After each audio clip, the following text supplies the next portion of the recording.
Hello प्यारे बच्चों, कैसे हैं आप? सब बढ़िया।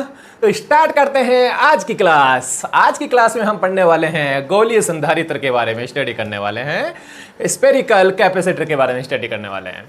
लास्ट क्लासेज के अंदर अपन पढ़ चुके हैं समांतर प्लेट संधारित्र के बारे में पढ़ चुके हैं। जब समांतर प्लेट संधारित्र की प्लेटों के मध्य निर्वात स्थित होता है तब भी धारिता का मान ज्ञात कर चुके हैं, और यदि पूर्ण रूप से माध्यम भरा हुआ है तब भी ज्ञात कर चुके हैं, और जब स्मॉल टी मोटाई की पट्टिका रख देते हैं तब भी निकाल लिया था अपन ने, और अलग अलग विभिन्न प्रकार के पराविद्युतांक की पट्टिकाएं रखी हुई हैं, वो सारी चीजें अपन वहां पे निकाल चुके हैं। आज का जो टॉपिक है गोलीय संधारित्र, तो आपको नेम से पता लग रहा होगा गोलीय संधारित्र मतलब वहां यहाँ पे क्या होने चाहिए, चालक गोला होना चाहिए। तो चालक गोले हमारे पास दो चालक गोले होंगे। एक चालक गोला इस प्रकार से, जैसे मान लीजिए वो आप सॉलिड भी ले सकते हैं और होलो स्फीयर भी ले सकते हैं, मतलब खोखला भी ले सकते हैं और एक भरा हुआ भी ले सकते हैं, जो अंदर की साइड में है।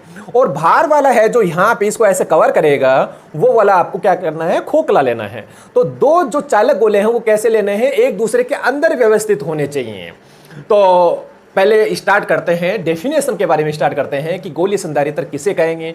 उसके बाद में अपन यहाँ पे गोलीय संधारित्र की वजह से धारिता का मान कितना होता है वो निकालने वाले हैं।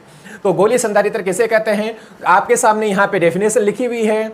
दो लगभग समान त्रिज्या के, मतलब दो जो हमारे पास गोले होंगे उनकी जो त्रिज्याएं हैं वो लगभग समान होनी चाहिए, मतलब ऑलमोस्ट समान होनी चाहिए, पास पास में स्थित होने चाहिए। ठीक है, तो दो लगभग समान त्रिज्या के सकेंद्रीय चालक गोले जिन पर एक समान परिमाण व विपरीत प्रकृति का आवेश उपस्थित हो, तो उसे व्यवस्था को गोलीय संधारित्र कहते हैं।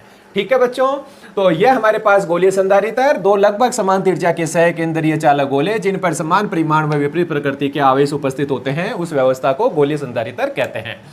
अब इसके बाद में अपन बात करते हैं कि गोलीय संधारित्र होगा कैसा। तो यह हमारे पास मैंने बना लिया, एक तो चालक गोला ये बनाया, ठीक है, ये तो भार वाला बना दिया मैंने। इसके अंदर एक और चालक गोला बनाना है आपको, वो आप ठोस भी बना सकते हैं या खोखला भी बना सकते हैं, उसमें कोई दिक्कत नहीं है, चालक होना चाहिए बस। अब वो जो चालक गोला है, आप डेफिनेशन से कह रहे हैं दो लगभग समान त्रिज्या, मतलब दोनों की जो त्रिज्या है वो समान होनी चाहिए, लगभग समान, तो मतलब ऐसे पास पास से आना चाहिए। लेकिन अपने को यहाँ पे समझना है, तो समझने के लिए मैं क्या करता हूँ, थोड़ा छोटा बना लेता हूँ, ये लीजिए, और आपको भी छोटा ही बना के दिखाना है एग्जाम के अंदर, और आप बुक्स के अंदर देखते हैं वो भी आपको ऐसा ही कुछ दिखाई देता है, वो इसलिए कि आप अच्छी तरह से उस चीज़ को अपन समझ सके। ओके, अब क्या करना है, इन दोनों की जो रेडियस है वो भी डिफाइन कीजिए कि इसकी रेडियस कितनी है। तो मैं कह देता हूं कि ये जो छोटे वाला है इस चालक गोले को नाम दे देता हूं ए, और जो बाहर वाला जो चालक गोला है उसको नाम दे देता हूं बी।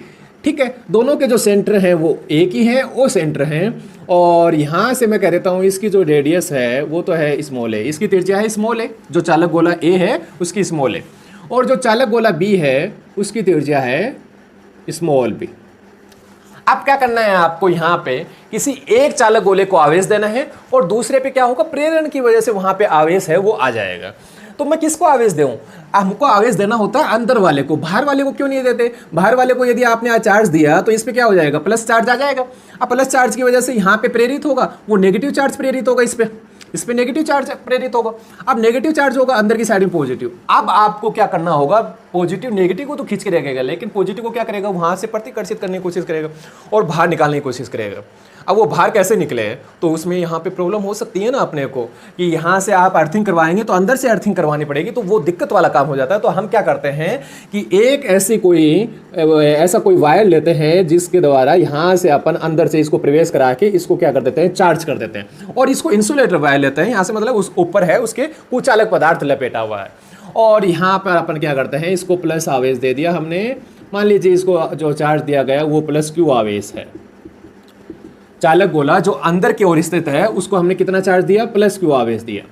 इस प्लस क्यू आवेश की वजह से ये सारा का सारा जो चार्ज है, यदि जो आवेश है वो कहाँ पे आ जाएगा, ये वाला जो हमारे पास ठोस चालक गोला है या खोखला चालक गोला है इसकी सतह पे आ जाएगा, और इसकी वजह से यहाँ पर हमारे पास इसके अंदर की साइड में यहाँ पे क्या होगा, आंतरिक भाग पर ये लीजिए इसके आंतरिक भाग पर नेगेटिव आवेश प्रेरित हो जाएगा।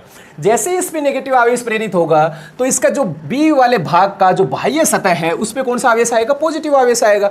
लेकिन अपन क्या करते हैं, धारिता का मान बढ़ाने के लिए उस पॉजिटिव आवेश को अर्थिंग करवा देते हैं। ऐसे अर्थिंग करवा देते हैं ना, जिससे क्या होता है, वो धनात्मक आवेश अर्थ में चला जाता है। मतलब कहने का मतलब यहां से कुछ इलेक्ट्रॉन आते हैं और पॉजिटिव आवेश का मतलब ये होता है कि वहां पे उस कमी को पूरा कर देता है। ठीक है बच्चों, ओके। तो ये हमारे पास कंप्लीट हुआ। अब इसके बाद में हमें धारिता का मान ज्ञात करना है। तो आप अच्छी तरह से जानते हैं धारिता का जो फॉर्मूला होता है वो क्या होता है, C = Q/V। तो यहाँ पे हमें वैल्यू चाहिए, V की वैल्यू चाहिए। V क्या है यहाँ पे, इन दोनों जो चालक गोले हैं उनके मध्य विभवांतर। तो आप पहले तो ये कीजिए कि जो चालक गोला A है उसके ऊपर विभव कितना है वो उसकी वैल्यू निकालिए, और उसके बाद में चालक गोले B पर विभव की वैल्यू निकालिए। फिर इन दोनों के मध्य है वो जो डिफरेंस है उसकी वैल्यू ज्ञात कीजिए। ठीक है बच्चों, ओके। तो स्टार्ट करते हैं। गोलीय चालक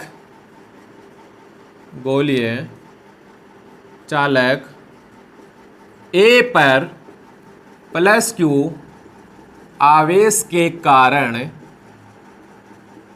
विभव कितना होता है बच्चों? जब अपन यहाँ पर इस वाले की वजह से बात कर रहा हूँ, देखिए ये वाला जो हमारे पास चालक गोला है, इस चालक गोले के कारण इसकी जो सतह है इस पर विभव कितना होगा उसकी वैल्यू ज्ञात कर रहा हूँ, इसी आवेश के कारण इसकी सतह पर। तो कितना होगा आप अच्छी तरह से जानते हैं, वैल्यू आएगी हमारे पास KQ/R, मतलब स्मॉल r डिस्टेंस पे निकालते हैं। लेकिन यहाँ पे हमारे पास दूरी कितनी है, ये हमारे पास दे रखी है स्मॉल a है, तो यहाँ पे क्या लिख देंगे a। ठीक है, तो चालक गोला A है, इसकी सतह पर ये जो +Q चार्ज है, ये जो +Q आवेश है, ये वाला भी विभव बनाएगा कुछ, और जो माइनस आवेश है वो भी कुछ विभव बनाएगा। तो मैं क्या करता हूं, इसको नाम दे देता हूं V1। उसके बाद में अपन ऐड कर लेंगे और दोनों की वजह से जो परिणामी विभव होगा उसकी वैल्यू लिख लेंगे। तो V1 = KQ/A, ये हमारे पास इक्वेशन नंबर 1। अब इसके बाद में गोलीय चालक A पर, वापिस A पर ही ज्ञात कर रहे हैं, लेकिन किसकी वजह से, जो B जो चालक गोला है उस पे जो -Q आवेश अंदर की ओर प्रेरित हुआ है उसके कारण, पर -Q आवेश के कारण विभव, यहां पे ऐसे लिख देना, B चालक गोले के -Q आवेश के कारण विभव कितना हो जाएगा, V2 = -KQ। यदि नेगेटिव है तो नेगेटिव बनेगा, KQ/A लिखेंगे या B लिखेंगे। कई बच्चे कंफ्यूज हो जाते हैं कि सर यहाँ पर आप यदि यहाँ पे निकाल रहे हैं, इसी के ऊपर विभव की वैल्यू ज्ञात कर रहे हैं इस चालक गोले पर, तो यहाँ तक की तो डिस्टेंस कितनी है, स्मॉल a है, तो आप स्मॉल a ही लीजिए। नहीं बच्चों, यहाँ पे B आएगा। उसका रीजन क्या होता है, देखिए इधर ध्यान से समझिए इस बात को, कि जब मैं चालक गोले 1 के कारण इसी के ऊपर विभव की वैल्यू ज्ञात कर रहा था, जैसे मेरे पास ये चालक गोला A है और यहाँ पर इसकी सतह पे वैल्यू ज्ञात करता हूँ, तो कितनी आती है वैल्यू हमारे पास, KQ/A आती है। आप अंदर की साइड में वैल्यू निकालते हैं, चालक के अंदर की और विभव की वैल्यू निकालते हैं, तो वही वैल्यू प्राप्त होती है जो हमारे पास सतह पे मान प्राप्त हुआ है, वही मान अंदर की ओर प्राप्त होता है। ऐसा ही होता है, ठीक है, परिवर्तित नहीं होता है वहां पे। ऐसा ही यहाँ पे होगा, ये जो हमारे पास B चालक गोला है, यहाँ पे जितना प्राप्त हुआ है B चालक गोले के कारण, ये हमारे पास B चालक गोला, इसकी सतह पे जितना विभव होगा उतना ही अंदर की ओर होगा, क्योंकि चालक गोले के अंदर विभव की वैल्यू चेंज नहीं होती। क्यों चेंज नहीं होती, क्योंकि वहां पे विद्युत क्षेत्र का मान है वो 0 होता है। तो विद्युत क्षेत्र के मान के 0 की होने की वजह से ये मैं आपको 3rd चैप्टर के अंदर पढ़ा चुका हूं। ओके, तो यहाँ पे जितना विभव बनेगा उतना ही यहाँ पे बनेगा। तो यहाँ पे कितना बनेगा इसकी सतह पे, B वाले की वजह से बात कर रहा हूं, KQ/B बनेगा। तो इसीलिए यहाँ पे -KQ/B लिखा है, माइनस क्योंकि नेगेटिव चार्ज है। Okay, equation number 2। अब इसके बाद में अपन बात करते हैं कि जो परिणामी विभव है वो कितना है, किस पर, चालक गोले A पर। तो चालक गोले A पर परिणामी विभव कितना होगा बोलो, ऐड कर दीजिए दोनों को, अदिश राशि है तो सीधा सीधा ऐड हो जाएगा, V1 + V2। ओके, तो V1 की वैल्यू KQ/A और इसकी माइनस में है तो -KQ/B। ओके, KQ को बाहर ले लीजिए, अंदर बच गया 1/A - 1/B। अब इसके बाद में थोड़ा सा इसको आगे और सॉल्व कर लीजिए, एलसीएम ले लीजिए, कितना हो जाएगा, KQ ऊपर आ जाएगा B - A, ये लीजिए, ये हमारे पास वैल्यू आ गई इक्वेशन नंबर 3। ओके बच्चों, ये हमारे पास विभव है ए पर। अब यहाँ पे देखिए आपने क्या किया, बी वाले को अर्थिंग करवा दी, बी वाले को अर्थिंग करवाने पर अर्थ से कनेक्ट कर दिया, और जो पृथ्वी का जो विभव होता है वो कितना होता है, 0 होता है। मतलब v b is equal to कितना होता है, 0 होता है। तो वी पृथ्वी का विभव 0 है, तो जो बी वाला हमारे पास चालक गोला है वो कितने पे चला गया, वो 0 पे चला गया। तो आप यहाँ पे इन दोनों के मध्य विभवांतर की वैल्यू निकालते हैं, तो विभवांतर कितना होगा, बोलो। विभवांतर चालक गोले ए व बी के मध्य, तो लिखेंगे v is equal to v a minus v b, यही लिखेंगे। तो वी ए की वैल्यू तो यह रखिए अपने पास, तो लिखिए v a is equal to k q b minus a b, और वी बी की वैल्यू कितनी हो जाएगी, 0। वी बी की वैल्यू 0 हो जाएगी तो कितना आ जाएगा, k q b minus a b. ये लीजिए, ये आ गई हमारे पास इक्वेशन नंबर 4। इन दोनों जो चालक गोले हैं उनके मध्य विभवांतर की वैल्यू आ गई k q b minus a upon a b. Okay, अब हमें किसकी वैल्यू चाहिए, हमें धारिता का मान चाहिए, और हम यहाँ पे क्या किसका मान निकाल चुके हैं, v का मान निकाल चुके हैं। तो विभवांतर का मान निकालने के बाद पश्चात मैं किसी को स्क्रीनशॉट लेना है ले लीजिए, इतना मैंने मिटा दिया है। ओके, अब इसके बाद में देखिए धारिता की परिभाषा से क्या होता है formula, c is equal to q upon v. Equation number 5 के अंदर 4 की वैल्यू पुट कीजिए, तो 4 की वैल्यू 5 के अंदर पुट करने पर हमारे पास वैल्यू आ गई c is equal to q k q b minus a upon a b. Q से क्यू कैंसिल, और इस के को मैं क्या लिख लूँ, 1/4 पाई एप्सिलॉन नॉट लिख लूँ ताकि ऊपर चला जाए। तो कितना हो जाएगा 4 पाई एप्सिलॉन नॉट, और ए बी भी ऊपर चला जाएगा, ए बी, और नीचे क्या रह जाएगा, बी माइनस ए। लास्ट फाइनल आंसर आ गया हमारे पास, ये गोलीय संधारित्र की धारिता का मान होगा। समीकरण नंबर 6 है, वो व्यक्त कर रहा है कि गोलीय संधारित्र की जो धारिता का मान होगा वो होगा 4 पाई एप्सिलॉन नॉट, और दोनों की जो रेडियस है, जो दोनों जो हमारे पास ये जो गोले हैं इनकी दोनों की त्रिज्याओं को मल्टीप्लाई कर दीजिए, और नीचे क्या कर दीजिए, माइनस कर दीजिए, बी माइनस ए कर दीजिए। ठीक है, ओके बच्चों। अब इसके बाद में बात करते हैं, यदि माध्यम भरा हुआ हो तो धारिता का मान कितना होगा। मैं मिटा रहा हूं नीचे वाला, तो धारिता का मान कितना होगा वो ज्ञात करते हैं। तो माध्यम भरा होगा तो एप्सिलॉन नॉट की जगह क्या आ जाता है, एप्सिलॉन एम आ जाता है। तो वहां पे अपन क्या रख देते हैं, c is equal to 4 pi epsilon not epsilon r a b upon b minus a, ये वैल्यू आ गई। Equation number 7। इफ यहाँ पे हमारे पास दोनों के बीच में यहाँ पे मीडियम फिल किया गया है, यहाँ पे यदि मीडियम डाल दिया गया है तो एप्सिलॉन आर और मल्टीप्लाई हो जाएगा। तो कहने का मतलब ये हुआ कि माध्यम डाल देने पर धारिता का मान बढ़ जाता है। कितना गुना बढ़ जाता है, c m is equal to, ये सी ओ है मतलब निर्वात के अंदर, तो एप्सिलॉन आर इंटू सी ओ।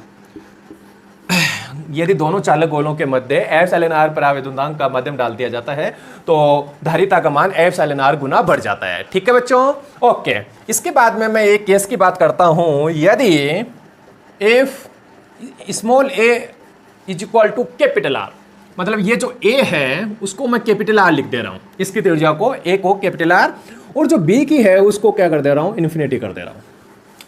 तो वैल्यू कितनी आएगी उसकी बात करते हैं। तो मैं ये थोड़ा मिटा देता हूँ यहाँ पे, चलो यहाँ राइट कर देता हूँ। तो c इज इक्वल टू हमारे पास फॉर्मूला आया 4 pi epsilon not a b b minus a, यही तो आया हमारे पास। ठीक है, मैं इस ए बी से ऊपर नीचे डिवाइड कर दूँ तो कुछ ऐसा आएगा क्या बच्चों, ऊपर नीचे, ये ऊपर वाला तो कट जाएगा, फिर नीचे रहेगा तो बी के अंदर ए बी से डिवाइड और ए के अंदर भी ए बी से डिवाइड, ये कैंसिल, और बचा क्या 4 pi epsilon naught 1 upon a minus 1 upon b, ये तो बचा। ओके, अब आप क्या कह रहे हैं, ए जो स्मॉल ए है उसकी जगह कैपिटल आर पुट कर दीजिए, और जो हमारे पास बी है उसकी जगह इन्फिनिटी पुट कर दीजिए। तो करो देखें, तो c is equal to 4 pi epsilon naught, और ये जो ए है उसकी जगह कितना कर दिया अपन ने, आर, और ये इन्फिनिटी, तो ये वैल्यू तो 0 हो गई। तो वैल्यू कितनी आ गई, c is equal to 4 pi epsilon naught, r ऊपर चला जाएगा तो खत्म, 4 पाई एप्सिलॉन नॉट आर। ये जो हमारे पास फॉर्मूला आया है वो हमारे पास आया है जो गोलीय जो चालक था हमारे पास उसकी धारिता का मान आया है। याद कीजिए जब अपन ने धारिता के बारे में पढ़ा था, विद्युत धारिता के बारे में पढ़ा था, तब अपन ने एक टॉपिक वहां पे ये भी पढ़ा था कि किसी गोलीय चालक की धारिता का मान कितना होता है। वो आया था 4πε0 और उसकी जो रेडियस होता है उससे मल्टीप्लाई होता है, मतलब r। ठीक है, 4πε0 r आता है, ये आया था फॉर्मूला। तो इसका मतलब ये हुआ कि वहां पे जो हमारे पास जो चालक गोला था, ऐसे चालक गोला था, उसकी जो धारिता का मान आया है ये। इसका मतलब आप यहाँ पे क्या कर रहे हैं, यहाँ पे मैं ये कर रहा हूँ कि जो हमारे पास चालक गोला है उसकी तो त्रिज्या ये है, आर रखो ए रखो, उसमें कोई दिक्कत नहीं है। मैंने आर इसलिए रखा क्योंकि हमारे पास वहाँ पे जो फॉर्मूला आया था उसके अंदर रेडियस अपन ने क्या ली थी, आर ली थी, कैपिटल आर ली थी, इसलिए मैंने लिया। ठीक है, और कोई दिक्कत नहीं है, ए भी लिख सकते हैं। लेकिन बी को मैंने इन्फिनिटी किया, मतलब इस चालक गोले के बाहर कोई एक ऐसा चालक गोला है जो कहां पे स्थित है, इन्फिनिटी पे स्थित है। इस प्रकार से इन्फिनिटी कहां पे हो सकता है, बहुत बड़ा, मतलब ऐसे बहुत दूरी पर एक इन्फिनिटी पे चालक गोला है। वो किसका कार्य कर रहा है कि यहां पे इसको आवरण दे रहा है। इसका मतलब ये हुआ कि एक जो चालक गोला होता है वो किसका काम करता है, संधारित्र का काम करता है। कौन से संधारित्र का काम करता है, गोलीय संधारित्र का काम करता है। ठीक है बच्चों, और एक्चुअल में इसमें कोई कंफ्यूज होने वाली बात नहीं है। संधारित्र का काम ही क्या होता है, वहां पे आवेश स्टोर करना, मतलब और ज्यादा अधिक वो आवेश ले सके। और जो चालक गोला होता है वो भी तो आवेश लेता है। तो जितने भी हमारे पास कंडक्टर होते हैं जो आवेश को स्टोर कर सकते हैं वो सारे के सारे संधारित्र होते हैं। और साथ में आप तो ऐसे बोल देते हैं कि मतलब हमारे पास वहां पे युग्म होना चाहिए, तो वो दूसरा कहां पे, वो दूसरा सबके लिए इन्फिनिटी पे होता है यदि आप सिंगल की बात कर रहे होते हैं तो। ठीक है बच्चों, ओके। इसके बाद में बात करते हैं कि ये जो हमारे पास संधारित्र इसका मान है, धारिता का मान है, वो किस किस पे डिपेंड कर रहा है। तो आप यहाँ पे इस फॉर्मूले के अंदर देख सकते हैं, 4 ये तो कांस्टेंट है ही, पाई ये भी कांस्टेंट, एप्सिलॉन नॉट ये भी कांस्टेंट। तो a p upon b minus a इस पे डिपेंड कर रहा है, मतलब सी की वैल्यू है एक तो ए बी पे, इन दोनों के गुणनफल पे डिपेंड कर रही है। और एक डिपेंड कर रहा है व्युत्क्रमानुपाती बी माइनस ए। तो आप देख सकते हैं व्युत्क्रमानुपाती में जो रिलेशन होता है उसके अंदर क्या होना चाहिए कि ये वैल्यू कम होनी चाहिए तब इसकी वैल्यू बढ़ेगी, ऐसा ही होगा। तो b माइनस ए का मान कम होना चाहिए तब धारिता का मान बढ़ेगा। ठीक है बच्चों, ऐसा ही होगा। तो b माइनस ए का मान कब कम हो सकता है, तब कम हो सकता है जब हमारे पास ये जो हमारे पास अंदर वाला जो चालक गोला है वो इसके समीप स्थित हो ऐसे। इसीलिए मैं कह रहा था आपको कि दोनों जो चालक गोले हैं वो लगभग समान त्रिज्या के होने चाहिए। ठीक है, लगभग समान त्रिज्या के होंगे तो वहां पे उन दोनों के मध्य जो डिफरेंस होगा, अंतर होगा, वो काफी कम होगा और काफी कम होने की वजह से धारिता का मान बढ़ेगा, मतलब अति निकट। और ऐसा उसके अंदर भी आया था, समांतर प्लेट संधारित्र के अंदर भी आया था। वहां पे जो फॉर्मूला आया था हमारे पास C is equal to a epsilon naught upon d, यही तो आया था। ये डी कौन है, स्मॉल डी कौन है, वो दोनों चालक जो हमारे पास प्लेटें थी उनके मध्य की दूरी वो कम होगी जितनी धारिता का मान बढ़ेगा। और बी माइनस ए क्या है, वो भी इन दोनों के मध्य की दूरी है। ठीक है बच्चों, ओके। एक साथ में इसके ए और बी, मतलब ये आकार को डिफाइन कर रहे हैं। ए क्या है यहाँ पे, रेडियस, बी भी रेडियस। जितना बड़ा आकार होगा उतना ही ज्यादा मल्टीप्लाई करके आंसर आएगा। ठीक है, तो मतलब हमारे पास जितना ज्यादा से ज्यादा आकार होने पर वहां पे धारिता का मान बढ़ेगा और वो आवेश है वो स्टोर करने की क्षमता बढ़ेगी। तो यहाँ पर ए बी का मान बढ़ना चाहिए, मतलब कहने का मतलब सॉरी धारिता का मान भी बढ़ेगा। कहने का मतलब ये हुआ कि हम दो जो चालक गोले ले रहे हैं उन दोनों चालक गोलों का आकार काफ़ी अधिक होना चाहिए, लेकिन दोनों के जो बीच के जो डिस्टेंस है, लगभग दोनों के रेडियस है वो सेम ही होनी चाहिए, तभी धारिता का मान बढ़ेगा। ठीक है बच्चों, तो ये कंप्लीट हुआ अपना गोलीय संधारित्र के बारे में। अगली क्लास के अंदर अपन पढ़ेंगे बेलनाकार संधारित्र के बारे में पढ़ेंगे। उसके बाद में अपने पास इन दोनों संयोजन पढ़ेंगे, संधारित्रों का संयोजन, जो आप 10th क्लास के अंदर प्रतिरोधों के लिए पढ़ते थे। यहाँ पे अपन संधारित्रों के बारे में भी पढ़ेंगे। ठीक है, ओके, बाय बाय।